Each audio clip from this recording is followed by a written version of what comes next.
10:08 on the traffic leader, KCBS. Easy sunshine today, a chance of a raindrop or two. Highs today ranging from the 60s and 70s coast side all the way up to the mid-90s inland. Traffic and weather together on the 8s on All News 102. Coming up. I'm Mike DeWald. More high temperatures and hot weather force a statewide flex alert. Calling on consumers to help reduce the grid stress. And I'm Keith Menconi. House Speaker Nancy Pelosi looking to bolster the local response to the monkeypox outbreak. Today, we are confronting a new threat to public health. Good morning, I'm Melissa Colroth. And I'm Eric Thomas. CBS News covers the world next.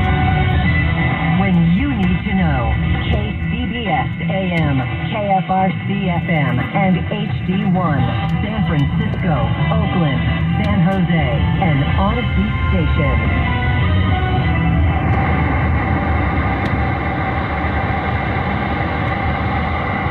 By Indeed.com. I'm Steve Kathan. A man who's been a close confidant of former President Trump is before a Georgia grand jury in the investigation into the effort to overturn the 2020 election. Rudy Giuliani had little to say as he entered the Fulton County Courthouse. We will not talk about this until it's over. Failed Georgia Republican gubernatorial candidate and Trump advocate Vernon Jones was also by his side and came to support his longtime friend. There's a constitution we have here, and the framers got it right.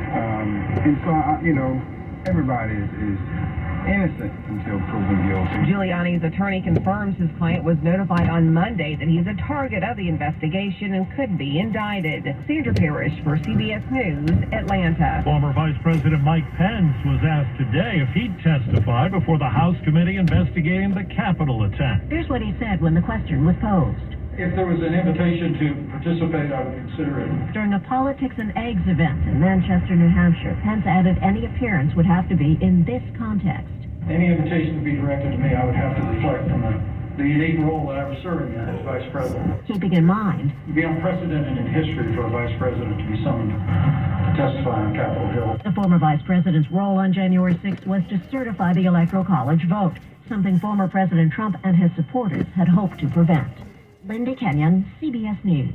Liz Cheney is moving to form a political action committee. She lost the Republican primary in Wyoming, and the Congresswoman says she's determined to prevent Trump from another presidential term.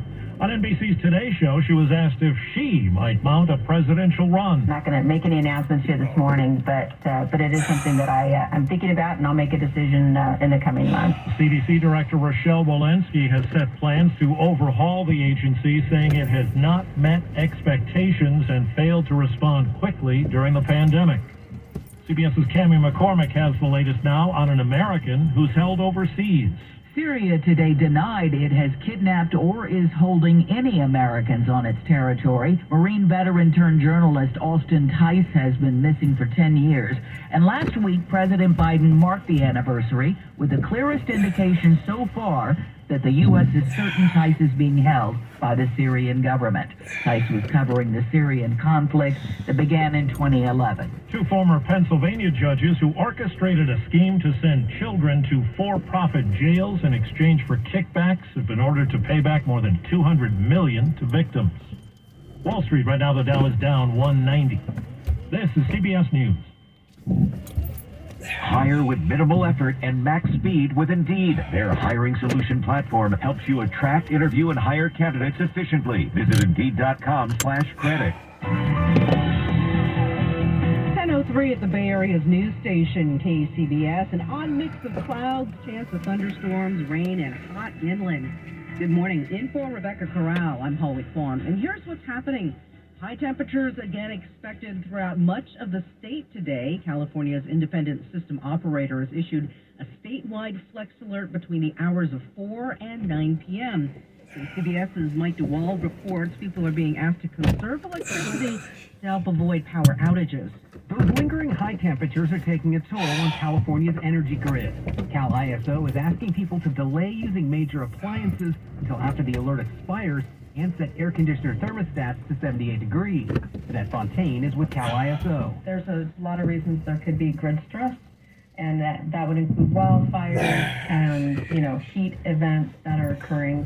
In this situation, the heat is very high through much of California. Experts say there's one primary culprit for the increased energy use, and that's air conditioning. Severin Bornstein is with UC Berkeley's Haas School of Business and a member of the Cal ISO Board of Governors. He says consecutive days of hot weather means homes don't have the chance to cool. It's important to recognize that on a normal summer day in California, the grid is using about 30,000 megawatts. On a really bad summer day, it can get up to as high as 50,000 megawatts. And that difference is basically all air conditioning. Bornstein says it also may be difficult for California to import power because of high temperatures across the West. Mike DeWald,